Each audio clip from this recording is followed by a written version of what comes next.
Hi guys, welcome to Eagle Nest TV. My name is Max, and today I'm welcoming our guest here, Miss Cottle. So how can you tell us about your journey with education? My journey with education started when I graduated from college. I wasn't quite sure what I wanted to do, so I joined a program called Teach for America, where they place you in a region for about 2 years for you to teach. So I was placed in the Arkansas Delta, Helena, West Helena, Arkansas, and I taught there for about 8 to 10 years, doing different things. I taught high school science. I was a college and career counselor for a little while. And then I ended up doing a student opportunities coordinator role where I was able to connect students to internships, get them into college. Once they were in college, help them get internships from there. And I just really grew to love education, and it just is something that I wasn't sure I was going to initially do, but I ended up really enjoying. So I came to MSC in 2020. During COVID as the STEM coordinator, so I was working with science, technology, engineering, and math, and then was promoted to the director of instruction where I am now. So how can you say that you work with students here? I love working with students a lot. It's my favorite part of the job.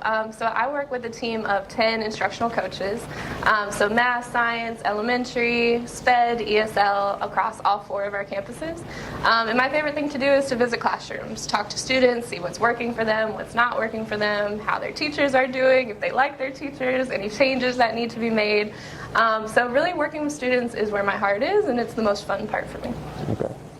So tell us your exact, what are the struggles that you go through with this role that you have? Yeah, so with this role, we have 4 campuses. So you guys are Cordova Secondary, but we also have Cordova Elementary, Winchester, and Mendenhall. So we have 4 campuses, over 1,700 students across the network, and over 200 staff members. So it's really hard sometimes to meet the needs of everyone. So you have all different types of teachers. You have teachers that are in their first year, teachers that are in their 15th year, or 20th year, or 30th year. So it's just hard to kind of sometimes, I guess, make everybody happy and try to meet everybody's needs and provide people with an experience that they like. But that can be a challenge sometimes. And what would you give to advice for a person that's going into this role that you have? For a person that would be interested in moving into sort of like a district or network leadership role, I think the best advice I would give is to just sort of branch out, ask if you can go to different meetings, sit in on different things that maybe you normally wouldn't go to, attend different PDs,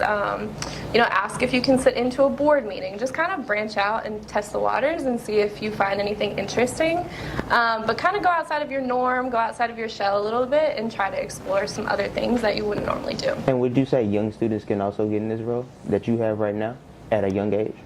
I would say, well, for this role in particular, once you graduate from high school and go to college, you can really major in anything to become an educator, but then you would need to get your master's in education or something similar if you were interested in entering this role. So it's sort of a long schooling journey, but it's worth it. You learn a lot as you go.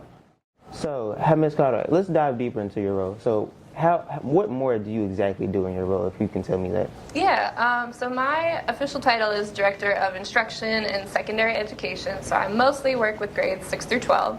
And what I do in my role is mostly teaching and learning focused, so I support teachers, I do all of the curriculum, all of the network testing, support RTI, English as a second language, and special education. So pretty much all of the teaching and learning that happens for students I oversee.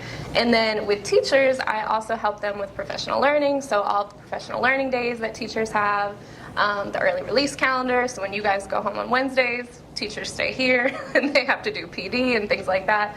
So basically all of the training for teachers I also help oversee, and their evaluations as well. So you basically help with teachers in their evaluations on how to make students correct? Yep, how to help teachers get better for their students, for you guys, so that you have the best educational experience possible. Okay, and what other special education do you do for, do you do it for both students and teachers, or just?